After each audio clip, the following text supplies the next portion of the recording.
하나님의 말씀은 누가복음 2장 8절에서 14절 말씀입니다. 다 찾으신 줄 알고 한 절씩 교독하고 마지막 절 함께 읽도록 하겠습니다. 그 지역의 목자들이 밤에 밖에서 자기 양떼를 지키더니 주의 사자가 곁에서 보고 주의 영광이 그를 두루 비추매 크게 무서워하는지라. 천사가 이르되 무서워하지 말라. 보라, 내가 온 백성에게 미칠 큰 기쁨의 좋은 소식을 너희에게 전하노라.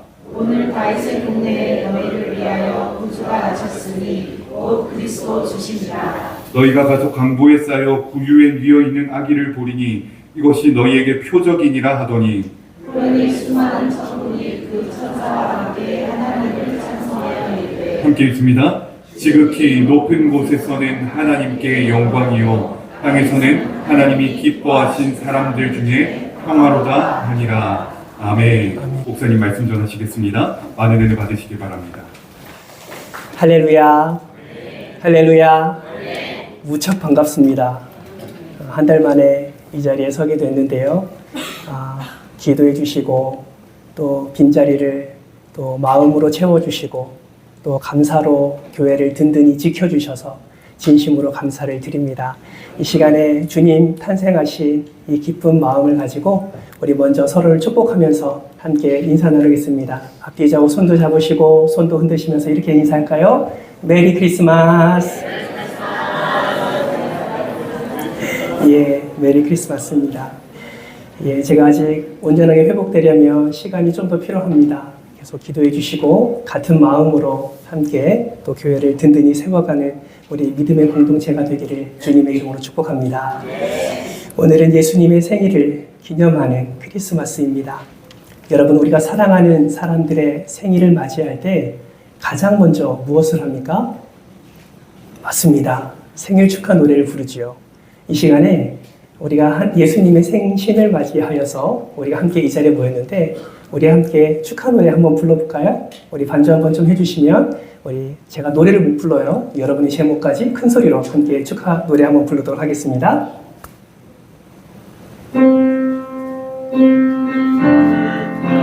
합니다.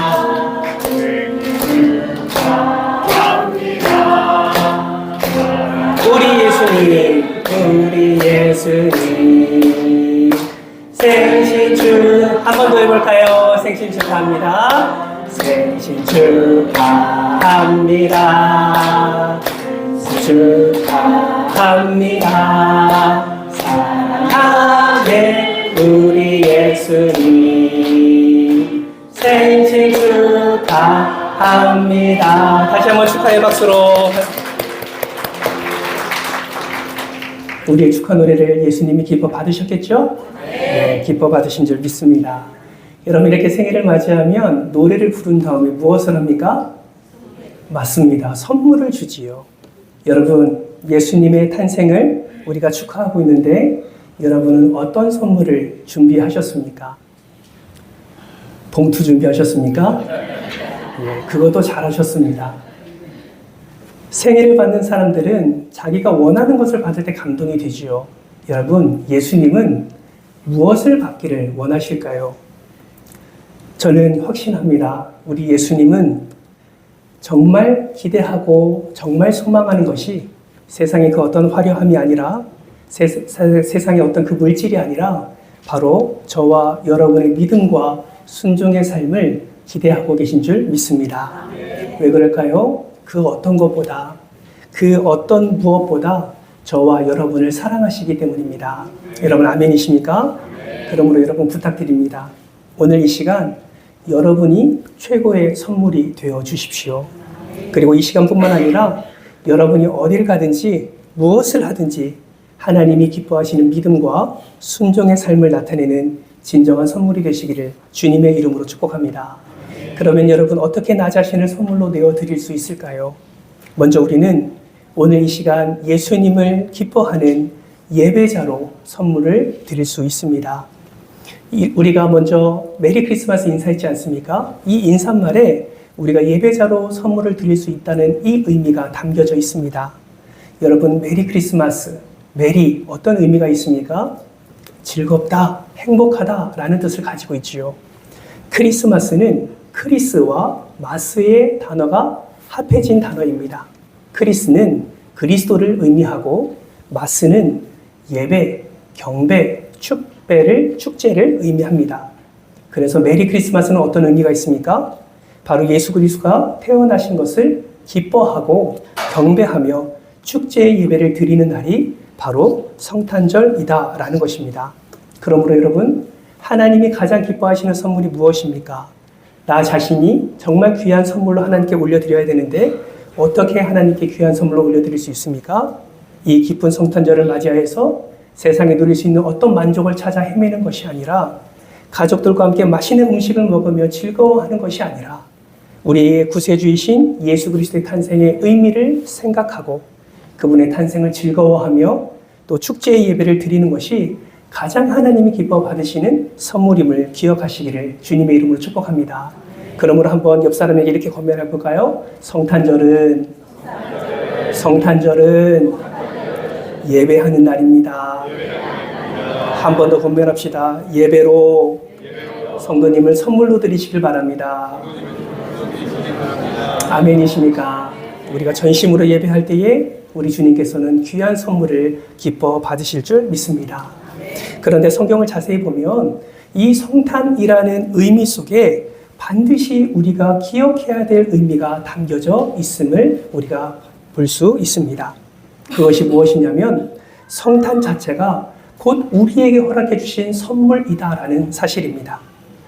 우리는 성탄을 생각할 때에 예수님의 탄생을 축하하고 또 예수님이 기뻐하시는 선물을 드리는 것을 당연하게 생각하지만 성경은 성탄 자체가 하나님이 우리에게 허락하시는 선물이다라고 말씀하고 있습니다. 어떤 말씀에서 이 의미를 발견할 수 있을까요? 여러분 이사야 9장 6절 말씀 한번 보시겠습니까? 같이 한번 읽어볼까요? 시작. 이는 하나님과 우리에게 낳고 하나님을 우리에게 주시하였느니라. 아멘. 여러분 성경은 분명히 말씀합니다. 한 아기가 우리에게 낳았다라고만 끝나지 않습니다. 성경은 더 나아가 한 아들을 우리에게 주셨다라고 말씀을 하고 있습니다. 여러분 왜 한 아들을 선물로 주셨습니까? 그 이유는 우리에게 은혜가 필요하기 때문입니다. 따라서 이 선물을 믿음으로 받는 자만이 하나님이 허락하시는 이 은혜를 우리가 누릴 수 있게 되는 것입니다. 그렇다면 하나님은 우리에게 어떤 은혜가 필요하길래 예수 그리스도라는 선물을 우리에게 허락해 주셨을까요?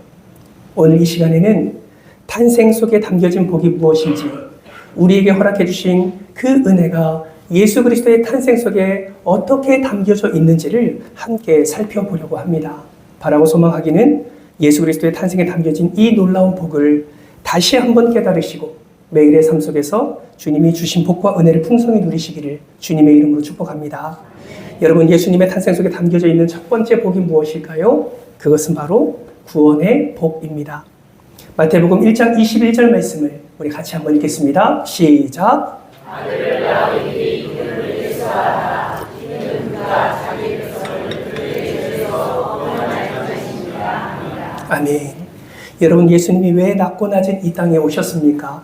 자기 백성을 죄에서 구원하기 위해서 이 땅에 오셨습니다. 아담과 하와가 죄를 지음으로 하나님과의 단절을 경험하게 되고 죄악의 포로가 되었습니다. 그 죄로 말미암아 죽음이 찾아오게 되었고 죽은 후에는 심판을 받아 영원한 지옥 형벌을 받아야만 했습니다. 이것은 아담과 하와에게만 적용된 것이 아니라 오늘 이 자리에 모인 우리 모두에게도 동일하게 적용된 그러한 하나님의 심판이었습니다. 그래서 로마서 3장 23절은 무엇을 말씀하고 있습니까? 모든 사람이 죄를 범함으로 하나님의 영광에 이르지 못하더니 라고 말씀을 하고 있습니다. 여러분, 저와 여러분은 하나님의 영광에 이를 수 없는 존재였습니다. 죄로 말미암아 하나님을 온전히 바라볼 수 없고 하나님 앞에 나아갈 수 없으며 하나님 품에 안길 수 없는 그런 죄인의 모습이었던 것을 우리는 기억해야 합니다.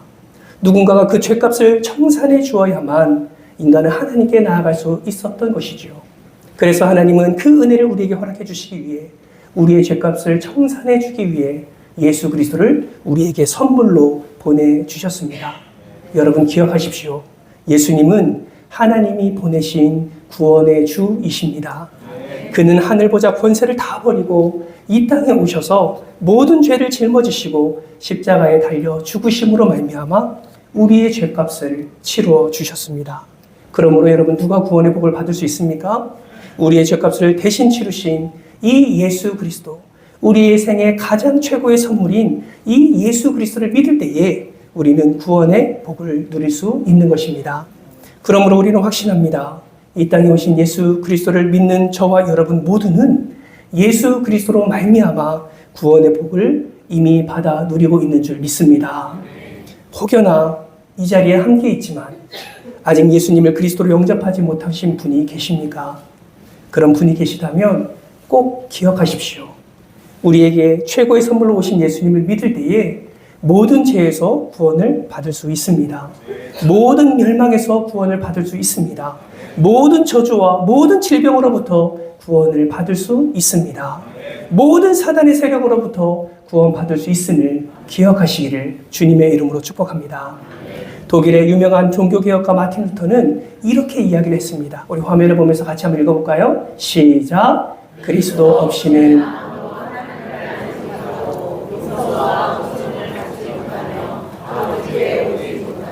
네, 죄를 지은 인간은 하나님 앞에 나아갈 수 없고 나아갈 자격도 없습니다. 우리는 본질상 진노의 자녀가 되었고 심판받을 수 없는 그런 죄인이 되었습니다. 그러나 예수 그리스도로 말미암아 그 구원의 문이 열렸고 그 예수 그리스도와 함께 그 구원의 길로 나아갈 때 우리는 하나님이 예비하신 놀라운 은혜를 누리게 되는 것입니다. 오늘 이 자리에 계신 모든 분들 예수로 인하여 받은 그 구원의 기쁨을 날마다 감사하며 살아가는 여러분 되시기를 주님의 이름으로 축복합니다. 예수 그리스도의 탄생에 담겨진 두 번째 복은 무엇일까요? 바로 임마누엘의 복입니다. 여러분 임마누엘의 뜻 잘 알고 계시죠? 마태복음 1장 23절 말씀에 말씀합니다. 임마누엘의 뜻은 하나님이 우리와 함께 계시다입니다. 임마누엘의 뜻이 무엇이라고요? 하나님이 우리와 함께 계시다. 여러분 그렇다면 하나님이 우리와 함께 하시면 어떤 일이 일어날까요? 우리와 함께 하시는 그분이 우리의 갈 길을 인도해 주십니다. 우리 안에 있는 두려움과 공포가 떠나가게 하십니다. 기쁨과 평안을 허락해 주십니다. 우리를 강하게 만들어 주십니다. 아무도 아멘을 안 하시네요. 하나님이 우리와 함께 하시면 우리에게 형통의 은혜를 허락해 주십니다. 아멘이십니까? 우리의 영혼을 소생케 해 주십니다. 우리에게 마음의 평강을 주십니다. 누가 함께 하면요? 우리 주님이 우리와 함께 하며. 그래서 우리는 이 예수 그리스도와 함께하는 임마누엘의 복을 누릴 수 있는 것입니다. 어떻게 해요? 그분이 우리에게 오심으로, 그 귀한 선물이 우리에게 오심으로 말미암아 우리는 임마누엘의 복을 누릴 수 있는 것입니다. 그렇다면 여러분, 오늘날 많은 사람들이 심지어 신앙생활하는 그리스도인들이 왜 힘들어하고 왜 고달픈 인생을 살아가고 있을까요? 그 이유는 하나님 없이, 예수님 없이 하나님을 멀리 떨어져 살고 있기 때문에 그렇습니다. 살아가고는 있는데 내 안에 살아계시는 성령 하나님이 함께 하심을 기억하지 못하고 말씀의 지혜가 아니라 나의 인생의 지혜와 힘으로 살아가고 있기 때문에 그렇습니다. 그래서 독일의 사상가 토마스 아켄피스는 이렇게 말했습니다. 우리 화면을 보면서 같이 한번 읽어볼까요? 함께 읽겠습니다. 시작! 예수가 함께하면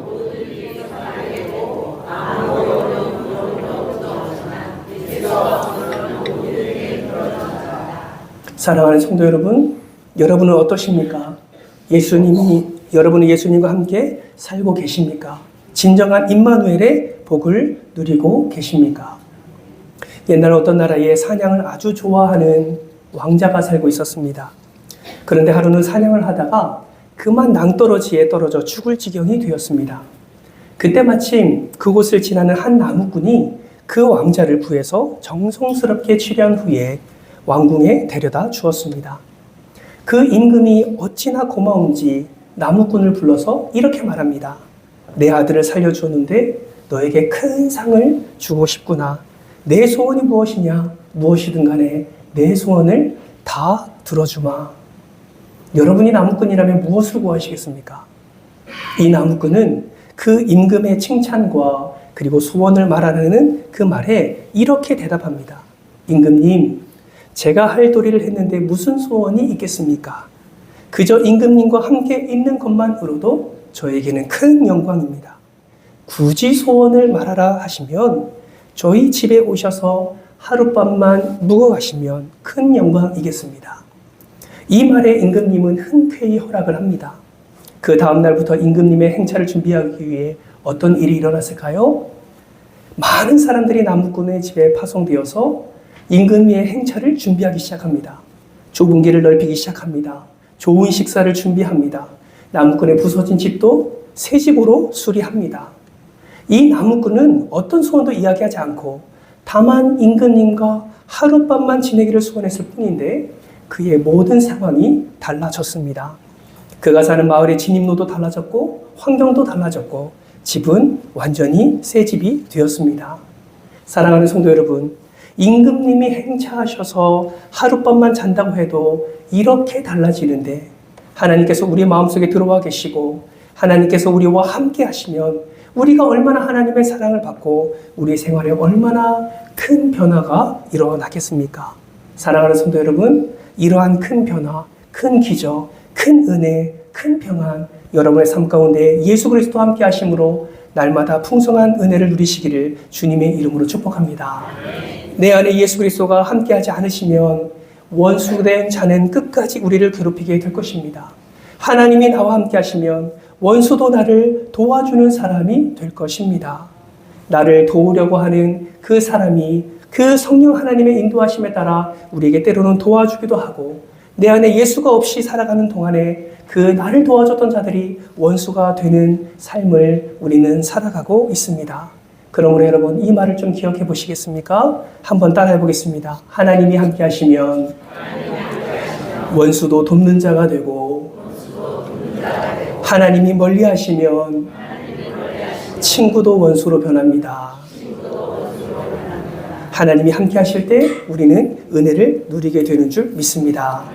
예수님의 탄생에 담겨진 복 세 번째는 무엇입니까? 기쁨의 복입니다. 여러분 오늘 본문 10절 말씀 우리 화면을 보면서 같이 한번 읽어볼까요? 함께 읽습니다. 시작. 전사가 이르되 무서워하지 말라.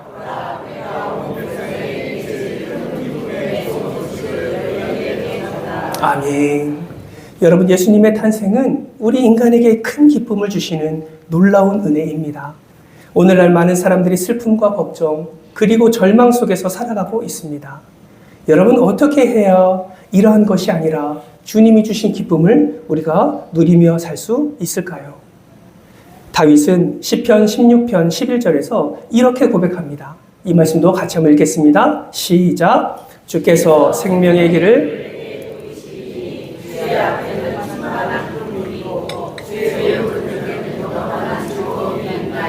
아멘. 여러분 기억하세요. 주님 앞에는 충만한 기쁨이 있습니다. 주님 자체가 충만한 기쁨이십니다. 그러므로 주님과 함께할 때 우리는 세상의 걱정과 염려가 아니라 기쁨을 누리게 되는 것입니다. 그래서 여러분 기독교를 어떤 종교라고 말하는 줄 아십니까? 여러 가지 표현으로 기독교를 표현할 수 있지만 기독교를 기쁨의 종교라고 말할 수 있습니다. 왜요? 기쁨의 근원이 바로 예수 그리스도이시기 때문입니다. 그렇다면 여러분 우리의 삶 속에서 예수와 함께하면 우리가 이 기쁨을 누려야 되는데 기쁨을 누리지 못할 때도 있습니다. 여러분 교회에 나오면서 기쁨이 있으십니까? 예배 드릴 때 기쁨이 있으십니까? 찬양 부를 때 기쁨이 있으십니까? 근심과 걱정을 가득 담고 와서 기도의 자리에 나와 십자가 앞에 그 무거운 짐을 내려놓을 때 여러분 기쁨을 누리고 계십니까? 만약에 예배 드리다가 만약에 찬양 부르다가 만약에 주님 앞에 겸손히 엎드릴 때에 이 기쁨을 누리지 못하고 있다면 그분은 뭔가 잘못 믿고 있는 것입니다. 여러분 하나님 앞에 기도하고 예배하면서도 마음에 기쁨이 없다면 어쩌면 영적으로 병든 것일 수 있습니다. 여러분 영국의 시인 윌리엄 셰익스피어는 이렇게 말했습니다. 마음이 즐거우면 하루 종일 걸을 수 있는데 마음이 슬프면 1마일도 못 가서 피곤해진다. 여러분 이 말에 동의하십니까? 여러분 왜 인생이 피곤하고 지칩니까? 왜 인생 가운데 기쁨이 없습니까? 기쁨이 사라졌기 때문에 그렇습니다. 학교 가는 것이 왜 싫습니까? 우리 주일학교 학생들 학교 가는 거 좋으십니까? 대답해 보세요. 주일학교 학생들 학교 가는 거 좋아요? 아니요라고 나왔어요. 왜 아니요라고 대답할까요? 학교에 기쁨이 없기 때문이죠. 우리 직장인들에게 묻습니다. 직장에 가면 기쁘십니까? 예, 기쁘면 참 좋겠는데 그러지 못할 때도 참 많습니다. 왜 직장에 기쁨이 없습니까? 왜 직장에 가기가 싫을까요? 그곳에 기쁨을 누리지 못하기 때문에 그렇습니다. 여러분, 교회 오기 싫어하는 이유가 무엇입니까? 예배와 관계 속에서 기쁨을 누리지 못하기 때문에 그렇습니다. 그렇다면 여러분, 어디에서나 기쁨을 누리지 못하고 있다면 그냥 그대로 살아가야 될까요? 여러분, 그렇지 않습니다. 그 기쁨을 잃어버린 채로 살아가는 것이 아니라 왜 잃어버렸는지 그 기쁨이 잃어버린 원인을 우리는 찾아야 하는 것이죠. 그렇다면 기쁨을 잃어버린 원인이 무엇일까요? 여러분, 요한복음 15장 11절은 이렇게 말씀합니다. 예수님이 이렇게 말씀하세요. 내가 너희에게 이름은 내 기쁨이 너희 안에 있어 너희 기쁨을 충만하게 하려 함이라. 이 말씀은 무엇을 의미합니까? 내 기쁨이 너희 안에 있을 때 너희가 충만한 기쁨을 누릴 수 있다라는 것이죠. 다시 말하면 학교에서 왜 기쁨이 없습니까? 직장에서 왜 기쁨이 없습니까? 교회에서 왜 기쁨이 없습니까? 기쁨의 근원이신 예수 안에 우리가 거하지 않고 있기 때문이다라고 성경은 말씀하고 있는 것입니다. 여러분 기억하십시오. 예수님은 기쁨으로 여러분에게 오셨습니다. 기쁨의 선물을 여러분에게 허락해 주셨습니다. 그 안에 가득 기쁨을 담아 우리에게 오셔서 우리에게 충만한 기쁨, 세상에서 누릴 수 없는 기쁨을 예수 그리스도가 우리에게 허락해 주셨습니다. 그러면 그 기쁨을 어떻게 누릴 수 있을까요? 여러분 요한복음 15장 10절 말씀, 한 절 앞절인 말씀은 이렇게 말씀합니다. 같이 한번 읽어볼까요? 시작! 내가 아버지의 계명을 지켜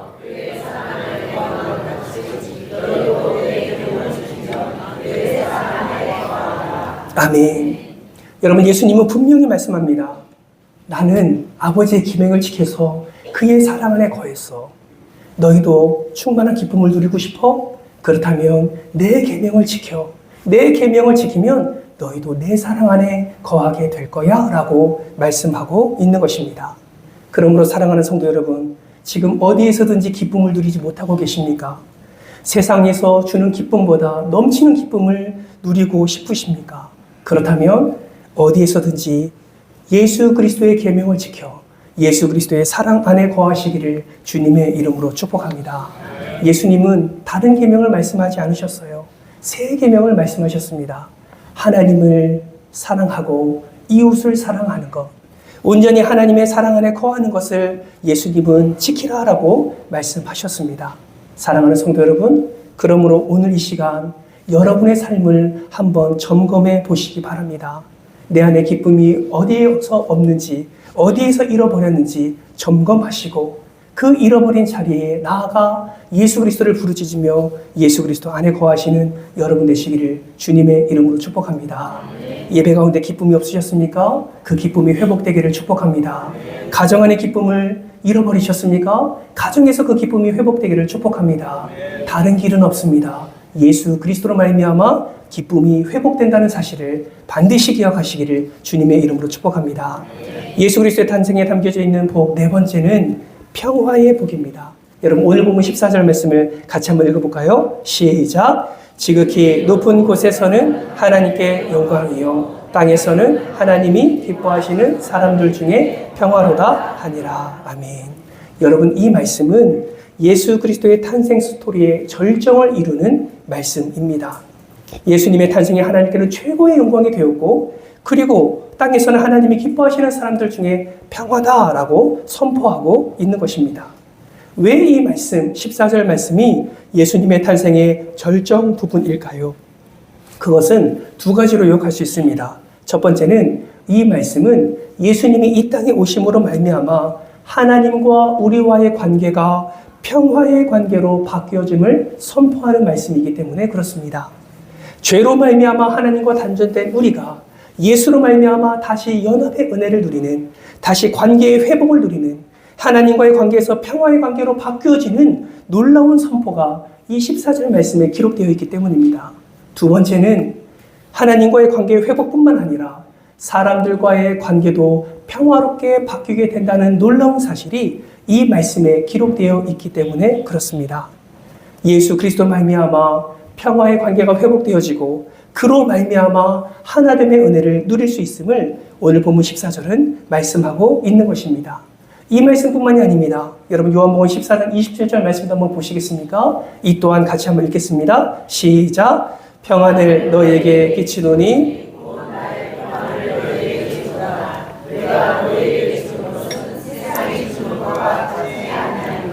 아멘. 이 말씀은 무엇을 의미합니까? 예수님이 평강의 왕으로, 평안의 왕으로 우리에게 임하셨다라는 사실을 분명하게 선포하고 있습니다. 여러분 기억하십시오.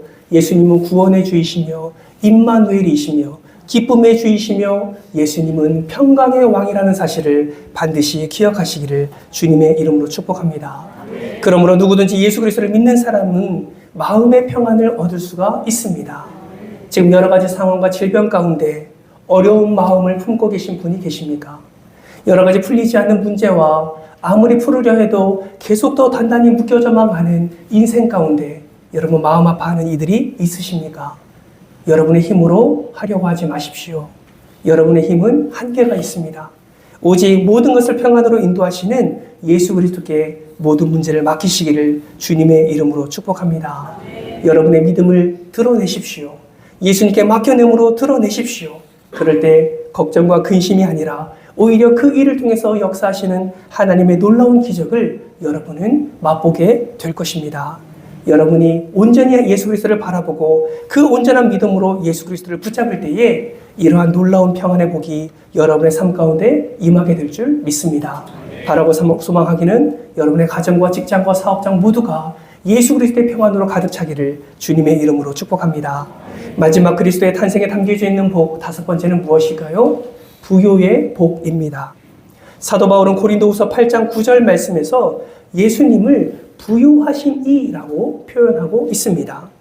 그리고 그 부요하신 이가 이 땅에 내려오셔서 가난하게 되심으로 말미암아 우리가 부요하게 되었다라고 말씀하고 있습니다. 예수님이 이 땅에 오신 이유가 무엇이라고요? 우리로 하여금 부요함의 은혜를 누리게 하시기 위해서 예수님이 오셨다라고 말씀하고 있습니다. 여러분 그거 아세요? 육신의 부모는 자기 자녀가 잘 되기를 원합니다. 여러분도 여러분의 자녀가 잘 되기를 원하십니까? 별로 안 원하시는 것 같은데 여러분의 가정이 여러분의 자녀가 잘 되기를 원하십니까? 예, 잘 되기를 원하죠. 그래서 우리 기도하잖아요. 자녀를 위해서 기도하잖아요. 우리 주일학교 학생들은 잘 모를 거예요. 자기를 위해서 얼마나 부모들이 기도하는지 모를 거예요. 사랑하니까 내 자녀가 잘 되기를 바라니까 우리 자녀들을 위해서 우리는 기도합니다. 나이가 40이 됐건 50이 됐건 60이 됐건 내 아들과 내 딸이면 그가 끝까지 잘 되기를 위해서 기도하는 것이 부모의 마음입니다. 여러분 그거 아세요? 우리 하늘 아버지도 여러분이 잘 되기를 원하십니다. 이 땅에 살아가면서 여러분이 평안을 누리기를 원하고 여러분이 기쁨을 누리기를 원하고 더 나아가 여러분이 부요한 삶을 살기를 우리 하늘 아버지도 원한다는 사실을 기억하시길 바랍니다. 그래서 여러분 성경 곳곳에 보면 그러한 부요한 복을 내가 허락해 주겠다라고 약속하는 말씀이 얼마나 많은지 몰라요. 여러분 시편 112편 1절 말씀을 한번 보시겠습니까? 같이 한번 읽겠습니다. 시작. 할렐루야. 여호와를 경외하며 그의 계명을 크게 즐거워하는 자는 복이 있도다. 아멘. 야고보서 2장 5절 말씀도 보세요. 이 또한 같이 읽습니다. 시작. 내 사랑하는 형제들아 하나님이 세상에서 가난한 자들을 가사 믿는데 부요하게 하시고 또 자기를 사랑하는 자들에게 상속으로 받게 하지 아니하셨느냐. 여러분 예수를 믿는 저와 여러분은 하나님의 나라를 상속받는 상속자임을 기억하시기를 바랍니다. 그때뿐만 아니라 이 땅을 살아가는 동안에도 하나님은 부요함의 복을 우리에게 허락해 주신다고 약속하셨습니다. 여러분 성경을 보세요. 아브라함이 그러한 복을 누렸고 이삭이 그러한 복을 누렸고 욥이 그러한 복을 누렸고 다윗이 그러한 복을 누렸습니다. 이 부요함의 복을 누리는 인물들의 이름 가운데 여러분의 이름이 들어가기를 주님의 이름으로 축복합니다. 많은 사람들이 부요를 누리기 위하여 세상에서 발버둥 칩니다. 많은 땀을 흘립니다. 많은 시간을 투자합니다. 그러나 하나님이 주시는 부요함과는 차원이 다릅니다. 하나님은 하나님을 찬양하고 어떤 상황 속에서도 하나님을 의지하며 하나님께 먼저 무릎을 꿇는 사람, 말씀에 순종하기 어려운 상황에서도 먼저 말씀을 붙들려고 힘쓰며 그렇게 하나님께서 영광 올려드리기를 힘쓰는 자를 하나님은 붙잡으시고 부요함의 복을 허락해 주실 줄 믿습니다. 여러분의 살아가는 동안에 이 부요함의 복이 넘쳐나기를 주님의 이름으로 축복합니다. 말씀을 맺겠습니다. 오늘 우리는 성탄절을 맞아 예수님의 생일을 축하하며 또 우리 자신을 하나님께 선물로 내어드렸습니다.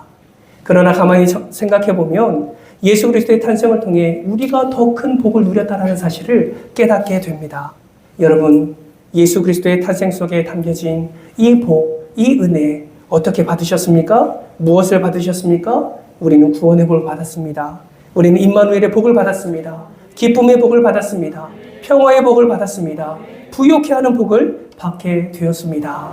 2025년 마지막을 달려가고 있는 이때에 이 5가지의 복이, 아니 이 5가지 그 이상의 복이 여러분의 삶 속에 넘쳐나기를 주님의 이름으로 축복합니다.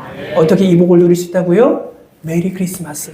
주를 예배할 때에, 주를 기뻐할 때에, 주를 경배할 때에, 그 계명을 지킬 때에, 말씀을 지킬 때에 이 놀라운 5가지의 복을 누릴 수 있다는 사실을 기억하며 여러분 남은 2025년도, 더 나아가 2026년도에는 정말 하나님이 기뻐하시는 가장 최고의 선물이 되어 하나님께 영광 올려드리는 여러분 되시길, 그래서 복을 누리는 여러분 되시기를 주님의 이름으로 축원합니다.